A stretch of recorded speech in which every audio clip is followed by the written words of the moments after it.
মাদক নিয়ন্ত্রণ অধিদপ্তরের প্রধান রাসায়নিক কর্মকর্তা দুলাল কৃষ্ণ সাহা। তার বিরুদ্ধে অভিযোগ, বিভিন্ন অভিযানে ধরা পড়া মাদকের রাসায়নিক পরীক্ষা করে আসামি পক্ষের কাছ থেকে মোটা অঙ্কের টাকা নিয়ে হেরোইনকে পাউডার আর গাঁজাকে ফুলপাতা বানিয়ে প্রতিবেদন দেওয়ার হোতা তিনি।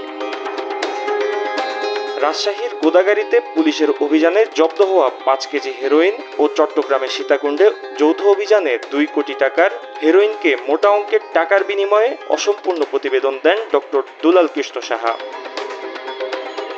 এভাবে দেশের বিভিন্ন জায়গায় মাদকের বড় চালান নিয়ে ভুল ও অসম্পূর্ণ প্রতিবেদন দিয়ে কোটি কোটি টাকা হাতিয়ে নেয়ার অভিযোগ আছে তার বিরুদ্ধে। এছাড়া বঙ্গবন্ধু পরিষদের সভাপতির পরিচয়ে মাদকদ্রব্য অধিদপ্তরে বদলি, নিয়োগ, টেন্ডার, মাদকের স্পট থেকে মাসোয়ারা আদায়ের পুরো সিন্ডিকেট নিয়ন্ত্রণ করতেন দুলাল কৃষ্ণ সাহা। তার বিরুদ্ধে রয়েছে যাত্রাবাড়ি থানায় ছাত্র হত্যার মামলাও। এত কিছুর পরও ঢাকার কেন্দ্রীয় রাসায়নিক পরীক্ষাগারে বহাল তবিয়তে আছেন দুলাল কৃষ্ণ। অভিযোগের বিষয়ে জানতে একাধিকবার তার কর্মস্থলে গেলেও উপস্থিতি টের পেয়ে সটকে পড়েন তিনি।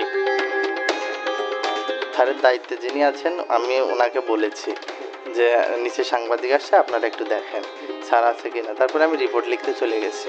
দুলাল কৃষ্ণের বিরুদ্ধে একাধিক অভিযোগ থাকার বিষয়টি স্বীকার করে মাদকদ্রব্য অধিদপ্তরের মুখপাত্র জানান, বিভাগীয় তদন্ত শেষে নেওয়া হবে ব্যবস্থা।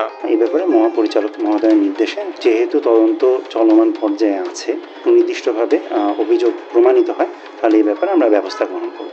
ফাহিম ইউসুফ, দেশ টিভি, ঢাকা।